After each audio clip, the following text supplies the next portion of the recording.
Namo tassa bhagavato arahato sama sambuddhassa. Namo tassa bhagavato arahato sama sambuddhassa. Namo tassa bhagavato arahato sama sambuddhassa. Noce budang saryata loka cetanara sabang atadamang saryata nianika sudesitang. Selamat malam, Namo Buddhaya. Noce budang saryata atadamang saryata nianika sudesitang. Maksudnya bertepatan sekali, sebentar lagi ini akan memperingati Waisak, memperingati Guru Agung Sang Buddha, sehingga kalimat tadi akan selalu mengingatkan kita semuanya, jika kita lupa terhadap Buddha, Guru Agung, bagi semua makhluk, hendaknya senantiasa ingat terhadap Dhamma, ajaran yang membawa kebahagiaan bagi semua makhluk.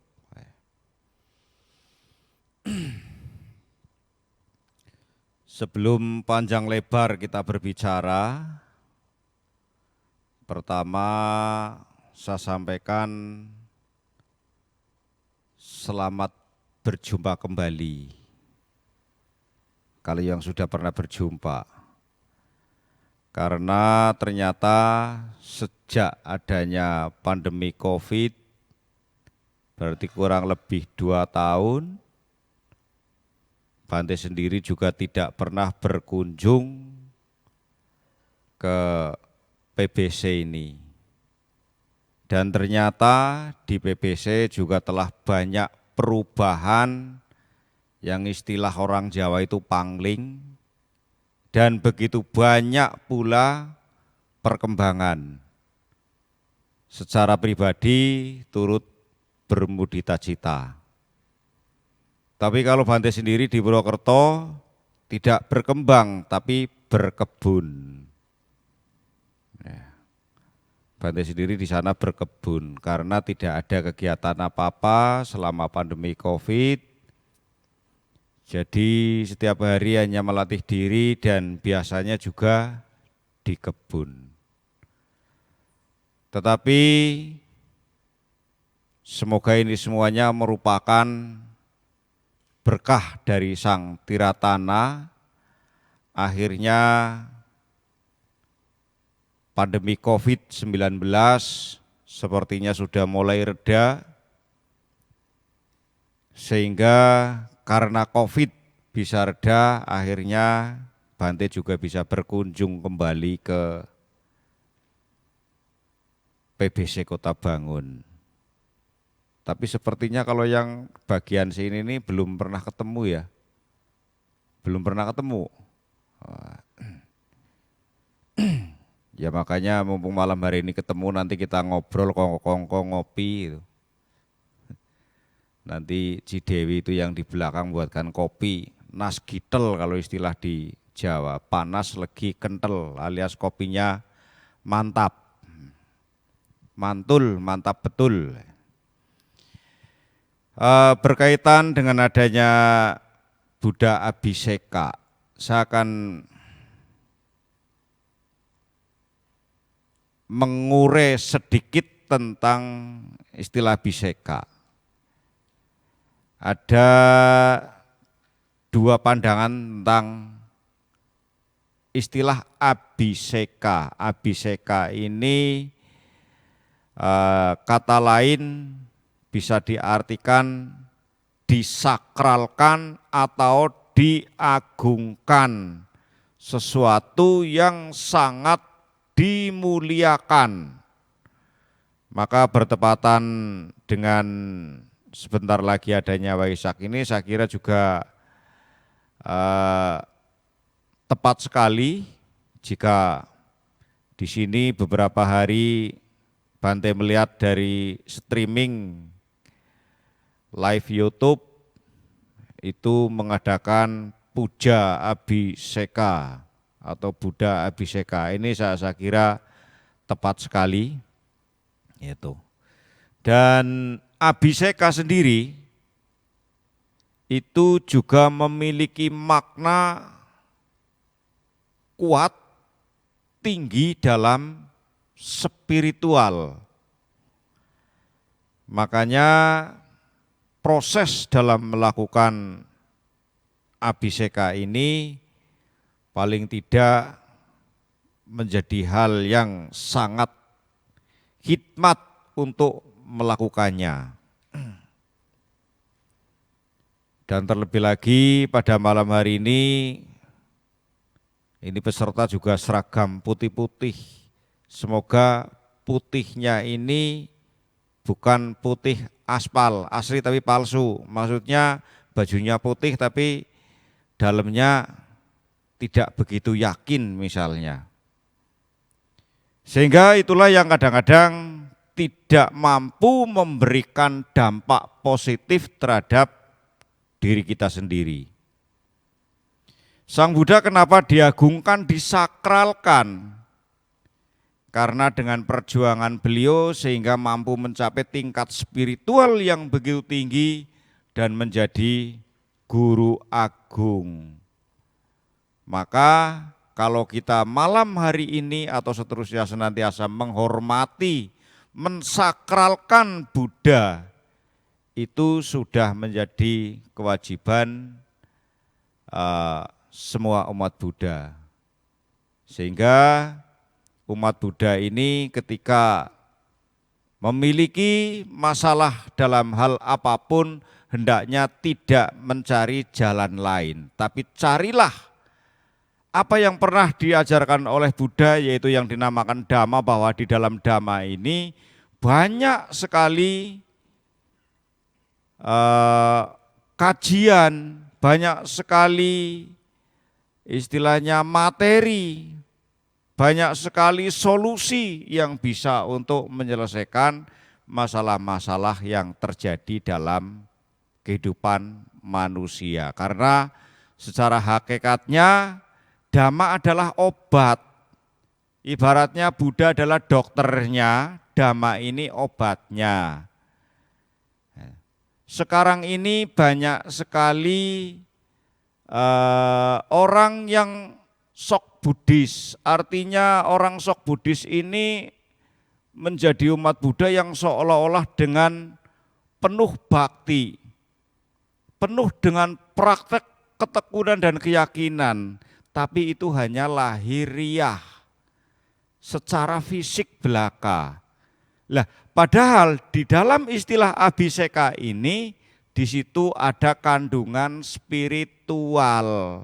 Orang yang memiliki nilai-nilai spiritual itu akan menjadi lebih baik, menjadi lebih luhur dibandingkan orang-orang yang tidak memiliki nilai spiritual dalam batin.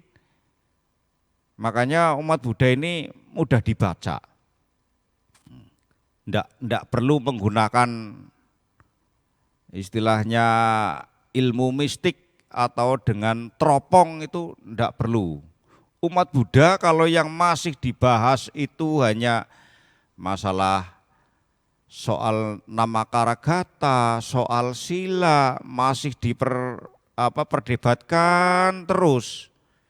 Itu artinya apa yang dipelajari sebetulnya masih hanya sebatas sampai pada kulit. Berbeda dengan umat Buddha yang mulai tertusuk batinnya dengan nilai-nilai spiritual. Itu pembahasannya sudah beda. Yang dibahas biasanya tentang soal ego, soal kemarahan, soal kebencian, keadaan batin, keadaan pikiran. Itulah umat Buddha yang sudah mulai masuk dalam spiritual. Karena kenapa? Umat Buddha ini itu beraneka ragam. Ada umat Buddha yang mencari masalah datang ke wihara, tetapi ada umat Buddha juga yang kepengin menyelesaikan masalah. Kalau umat Buddha yang ingin menyelesaikan masalah, secara perlahan-lahan biasanya mempraktekkan apa yang pernah diajarkan oleh Buddha.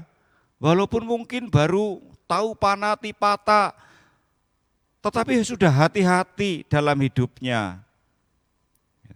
Kita memang sadar bahwa Buddha itu tidak lahir di Indonesia, maka dhamma yang diajarkan oleh Buddha ini tidak lengkap sampai ke Indonesia. Kenapa dikatakan tidak lengkap sampai ke Indonesia? Ternyata umat Buddha sekian banyak di Indonesia ini, ada yang sudah praktek, ada yang baru seminggu sekali, ada yang sehari sekali, bahkan ada yang setahun sekali baru datang ke wihara.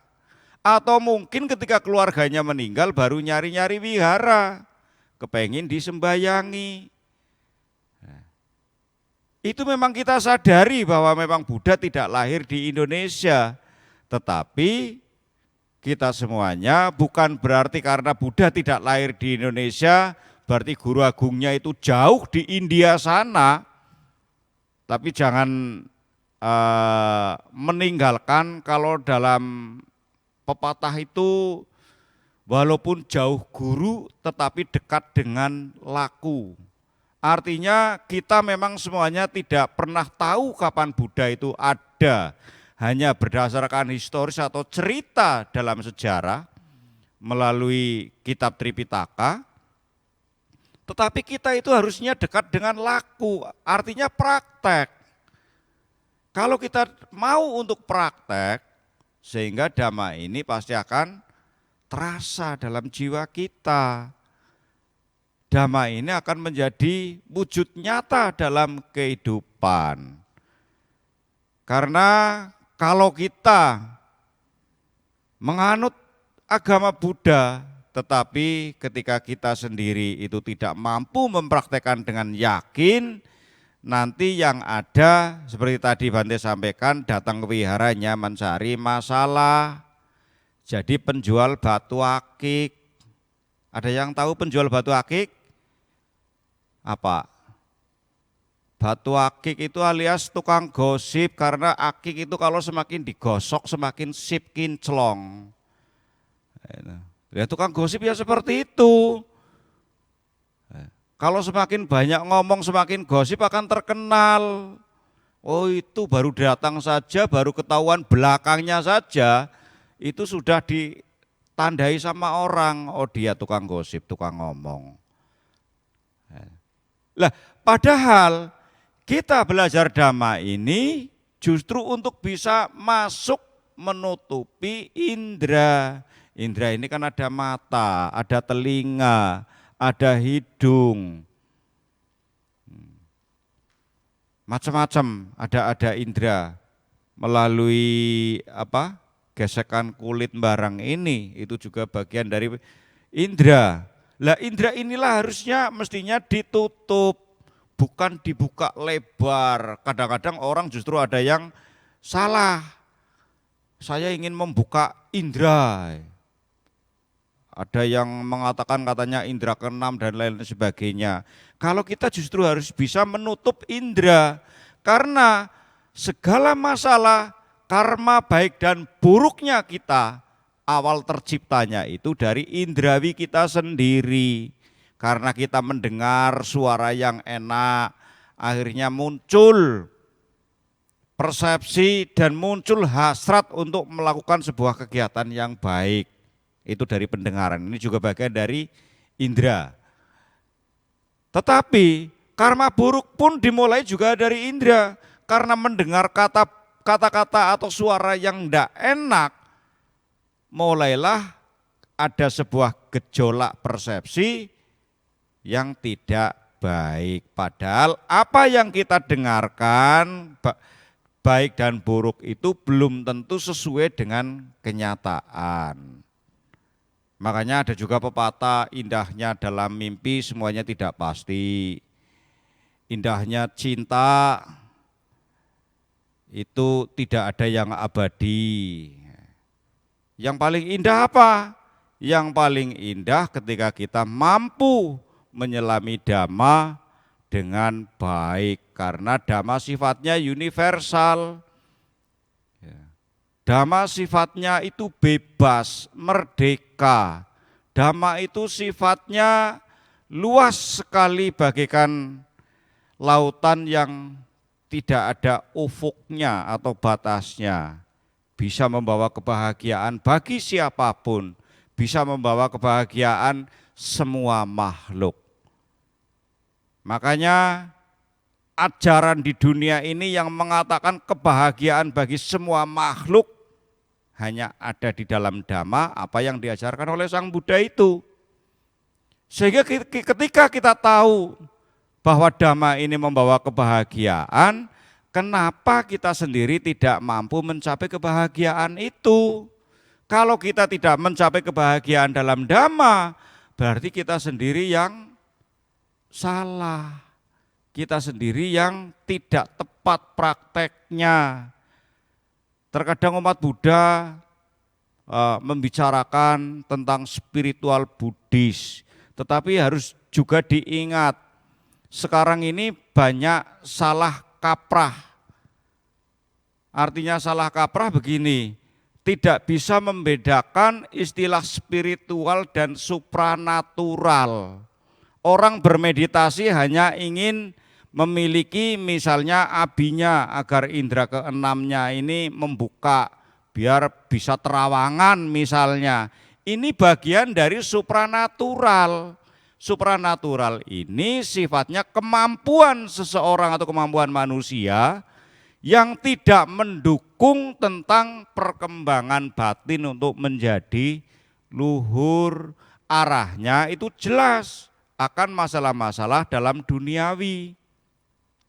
Tetapi kalau yang namanya spiritual adalah hal-hal yang bersifat religi, keagamaan, tentang keluhuran batin, tentang keluhuran pikiran, lain sebagainya yang membawa manusia itu menjadi masuk atau bisa mendapatkan pencerahan-pencerahan yang lebih luhur. Kalau orang belajar spiritual, nanti yang muncul adalah nafsu keinginan luhur. Nafsu keinginan luhur itu untuk berbuat baik, ingin melakukan sesuatu yang bisa memberikan dorongan kebahagiaan bagi orang lain dan lain sebagainya. Tetapi ketika keinginan rendah yang muncul, ada sifat sombong, ada dengki, ada kebencian di situ, karena merasa punya kemampuan dan lain sebagainya. Kadang-kadang manusia juga menjadi jahat. Maka sesuai dengan apa yang diajarkan oleh Buddha, konsepnya adalah kama dayada kama yoni kama bantu kama pati sarana, yang kama ngari santi kalyanang wapa pakangwa tasa dayada bawi santi. Kita lahir juga karena karma kita. Kita kondisinya pada saat ini juga seperti apa juga karena karma kita sendiri. Istilahnya dari saya untuk saya, bagi saya juga. Makanya ketika kalian ini berlatih, mungkin hanya atas sila atau gimana, melakukan atangga sila, silanya baru sampai di situ, tidak masalah. Yang terpenting apa? Prakteknya itu betul-betul dengan motivasi yang baik dan kuat. Tekad yang kuat, niatnya dengan penuh keikhlasan, itulah yang akan membawa kesuksesan dalam perjalanan seseorang berlatih diri.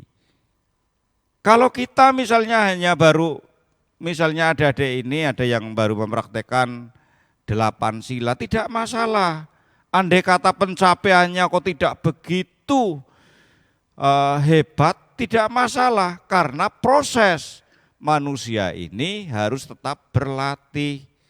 Ingat terhadap keteladanan Buddha, dalam nyanyian saja dinyanyikan di hutan Uruwela sampai 6 tahun, kulit perut saja sampai nempel ke tulang belakang atau tulang punggung. Berarti kan saking keringnya perutnya. Itu perjuangan seorang Buddha. Sehingga ketika kita kembali mau untuk mawas diri, seberapa jauh kita melatih diri sebetulnya belum ada apa-apanya yang pernah dipraktekkan oleh Buddha itu sendiri. Maka kalau seorang Buddha ini mampu mencapai pencerahan yang tinggi, itulah hal yang wajar. Kalau kita itu kok terasanya masih dedel, terus dedel, ada yang tahu dedel? Dedel itu tumpul. Dedel itu istilahnya tumpul, jadi enggak peka, enggak tajam, baik pencerapan lain sebagainya. Yaitu karena kita sendiri sebetulnya yang melatihnya kurang mantap. Kalau kita melatihnya mantap, pasti nanti kita juga akan menjadi peka, akan menjadi cerdas. Makanya orang berlatih dalam Buddhis ini ada yang namanya meditasi. Meditasi itu diibaratkan sebagai wadahnya pengetahuan. Kalau kita melakukan belajar dhamma tanpa didasari dengan meditasi yang seimbang, nanti jadi hanya seorang ahli kitab yang kalau kesana kesini membicarakan kitab seolah-olah sudah mencapai yang aneka ragam, tapi ternyata baru bisa membaca. Berbeda dengan orang yang biasa meditasi. Kalau adik-adik ini biasa dengan melakukan meditasi, maka akan memiliki yang namanya kepekaan pikiran, kepekaan batin. Apa itu tentang panatipata? Dengan sendirinya itu akan muncul rasa welas asih, karena panatipata jelas tidak membunuh, maka welas asihnya itu pasti akan berkembang. Tetapi kalau yang tidak melatih diri dengan baik, tidak didasari dengan meditasi dan lain sebagainya, ya hanya tahu aja bahwa panatipata itu ya tidak membunuh, cuma itu tok. Enggak tahu yang lainnya. Karena apa? Yang namanya dhamma itu harus diresapi. Tripitaka itu tidak seperti kitab-kitab pada umumnya. Tripitaka itu tidak ada tafsir, tidak ada penjabaran yang secara luas, istilahnya menjadi kitab komentarnya atau tafsirnya itu tidak ada. Maka Tripitaka itu, isi dari Tripitaka kalau mau dipraktekkan, maka harus sesuai dengan melakukan meditasi, agar kita mampu mencerna, agar kita mampu memberikan pilah-pilihnya dalam pikiran ataupun batin. Sebab orang belajar atau praktek dalam suatu agama, kalau tidak dasari dengan pencerapan yang baik di dalam orang itu sendiri, nanti akan muncul ada yang namanya orang stres gara-gara banyak belajar. Kemarin bulan yang lalu Bante itu menghadapi orang, rupanya dia terlalu tinggi semangatnya tapi tidak berdasarkan praktek yang benar. Akhirnya stres, katanya Buddha saja mempengaruhi dirinya untuk badannya bisa membatu. Jadi saya bingung, Buddha itu mengajarkannya menjadi welas asih, menjadi relaksasi, menjadi berbahagia, tapi dia ternyata bisa menjadi membatu badannya. Lah ternyata usul punya usul, karena dia itu orangnya sangat tinggi kemauan, juga ada masalah secara psikis. Lah inilah yang kadang-kadang kita belajar dhamma itu dibutuhkan yang namanya kebijaksanaan. Kalau sekiranya misalnya Anda ini mempraktekkan 8 sila, sesuatu hal yang tidak sesuai dengan 8 sila itu hendaknya tidak diikuti.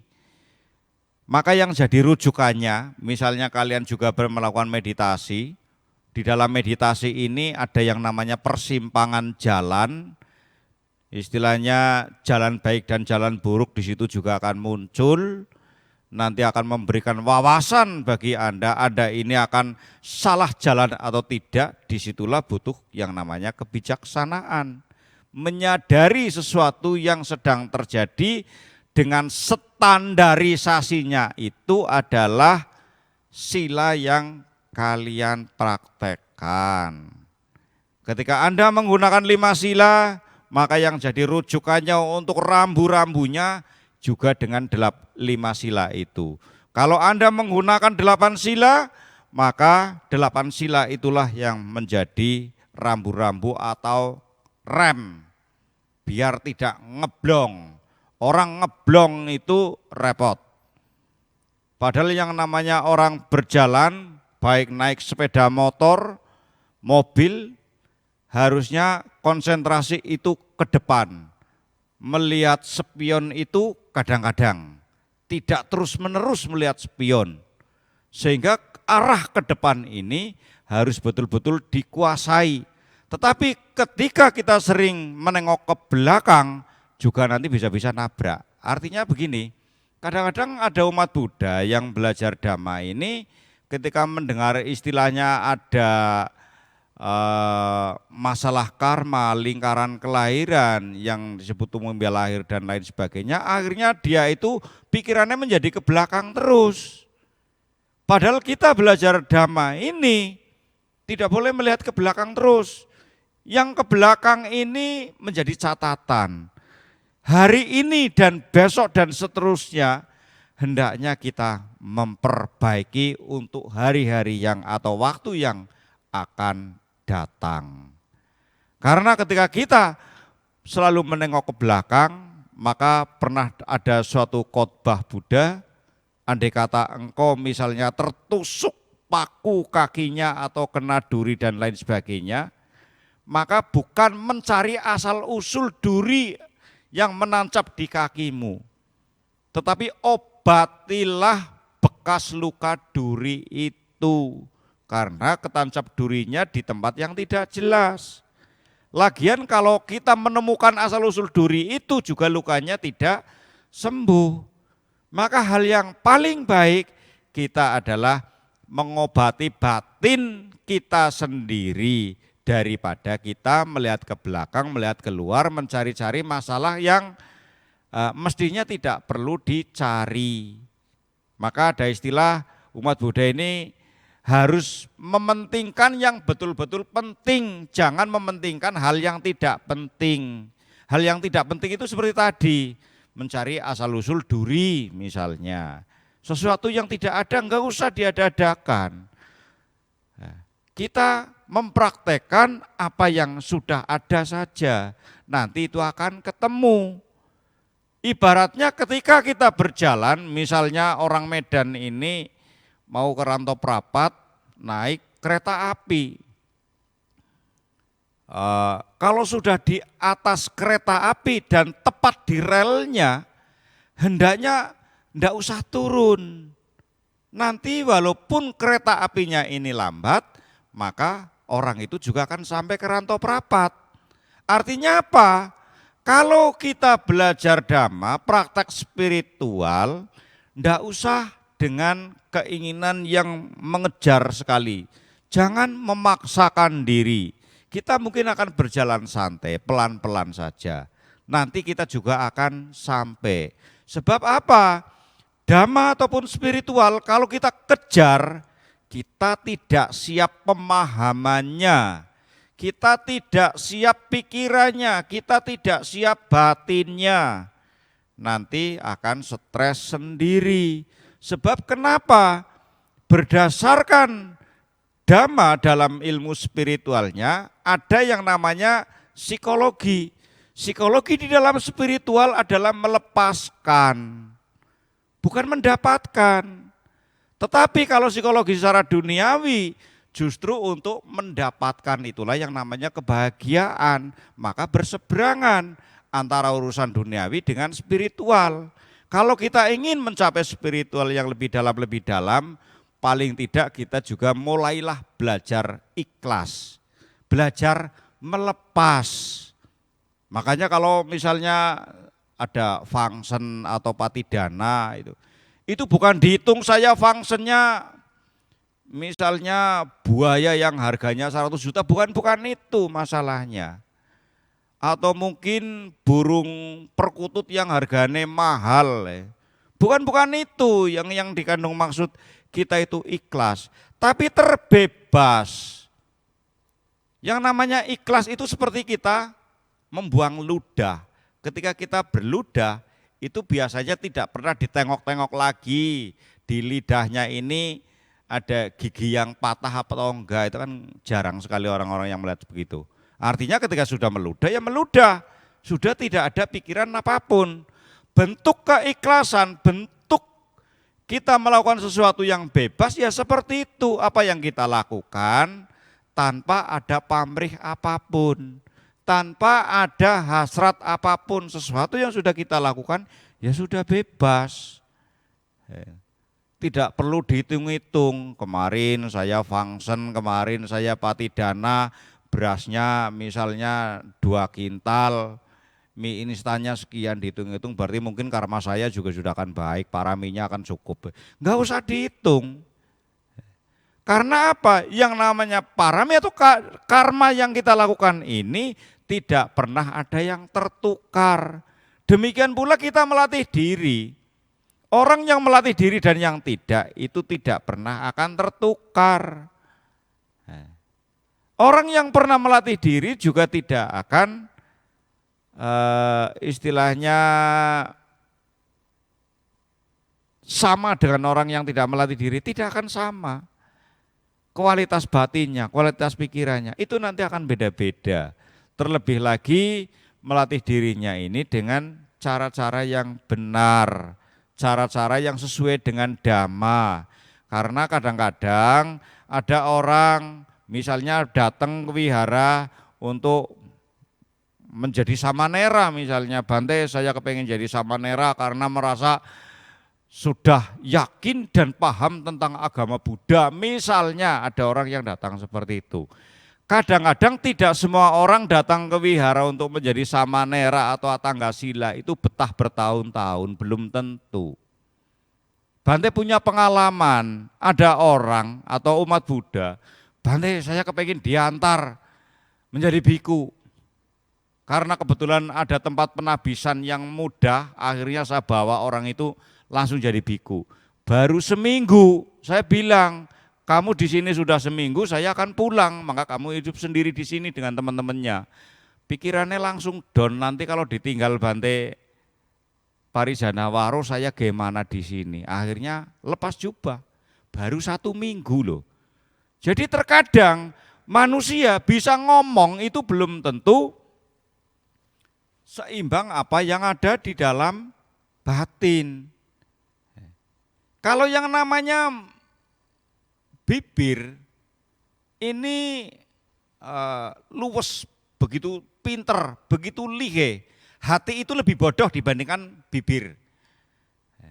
Kalau yang namanya bibir itu pinter sekali, walaupun tidak disekolahkan, sudah bisa ngapusi.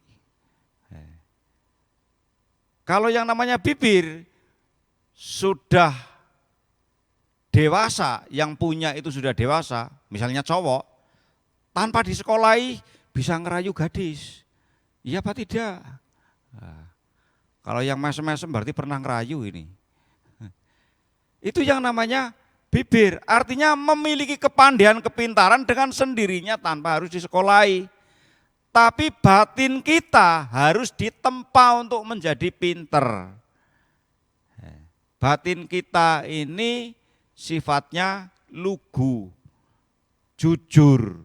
Walaupun bibir kita bisa berbicara apapun, tetapi dalam batin kita, hati kita ini kalau A ya tetap harus bilang A, B juga B. Maka ukuran orang itu baik atau tidaknya itu tidak cukup dari kata-katanya. Kita juga harus belajar untuk bisa mengetahui orang yang di depan kita itu baik atau tidak. Tanpa kita belajar, ya tidak akan ketemu. Makanya kadang-kadang ada orang yang merasa tertipu karena kita tidak cerdas, batinnya tidak peka. Pikiran ini memiliki yang namanya nafsu. Nafsunya itu nafsu keinginan rendah, yang sifatnya keduniawian. Kemarin yang baru terkenal, apa itu yang istilahnya nanam-nanam saham, tapi ternyata saham bodong. Itu kadang-kadang dengan begitu manisnya, begitu lihainya orang yang menawarkan, banyak orang yang pada ikut. Yang ikut itu masalahnya apa? Karena punya ambisi besar, nafsunya, keinginan rendahnya itu kuat. Sehingga mudah diprovokasi untuk ikut-ikutan yang tidak jelas. Wong Bante saja kemarin juga pernah ditawari, katanya ada aplikasi yang nanti akan dijual harganya sekian-sekian, kita nanam saham katanya hanya 100.000 atau 200.000, nanti dapatnya sekian puluh juta. Hitung-hitung matematika kan tidak ketemu. Orang yang pagi-pagi pergi ke pajak saja itu modalnya 1 juta, ya untungnya enggak sampai 1 juta. Untung 200, 300 itu besar sekali kalau modalnya 1 juta. Tetapi kalau untungnya dari keuntungan 100.000 menjadi sekian juta, itu namanya terbalik, hal yang mustahil. Maka kita itu belajar Dhamma juga harus belajar yang nyata. Makanya di dalam Dhamma ini ada yang namanya ehipasiko, kita sebagai umat Buddha itu harus kritis. Kritis itu tidak mudah terkejut, tidak mudah kalau melihat sesuatu yang baru juga tidak langsung merasakan sesuatu yang asing dan menjadi ketertarikan sendiri. Umat Buddha hendaknya tidak terjadi seperti itu. Umat Buddha ini bisa menghadapi kondisi kehidupan seperti apapun, ini hendaknya menjadi hal yang biasa. Kenapa dikatakan hal yang biasa? Ya begitulah isinya kehidupan.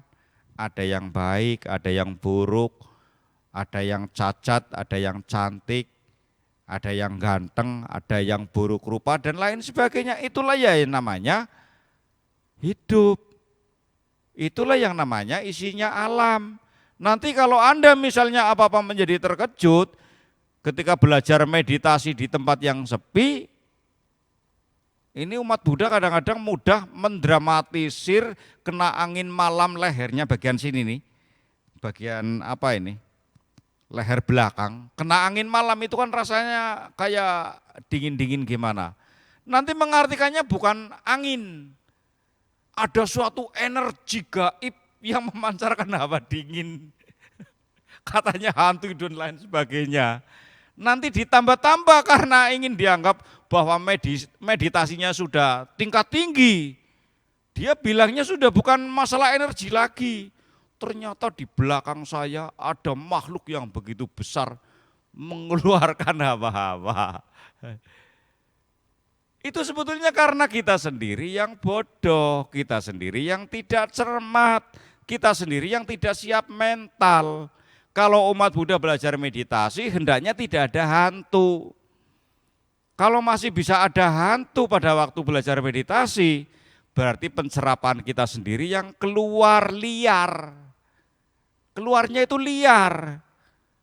Meditasi itu harusnya juga menutup diri, menjadikan batin kita ini menjadi hening. Konsentrasinya hanya di dalam objek, memahami dan menyadari, bukan mendramatisir tentang hantu. Umat Buddha itu juga banyak yang seperti itu. Meditasi kalau diajak meditasi vipassana untuk mencapai keseimbangan batin, pada ndak mau. Tapi kalau yang ngajari meditasi sedikit dibumbui, nanti kalau kamu meditasi sudah bisa konsentrasi ini, maka coba kamu lihat batu itu ada apanya. Begitu dibumbui seperti itu, guru meditasinya ini ngomong ada apanya, pokoknya makhluk-makhluk apa. Orang itu menjadi tertarik. Berarti tujuan meditasinya itu sebetulnya bukan untuk melatih diri agar batinnya tercerahkan. Itu banyak sekali yang seperti itu.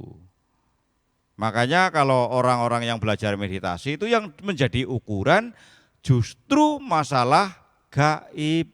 Yang menjadi ukuran justru masalah mistik.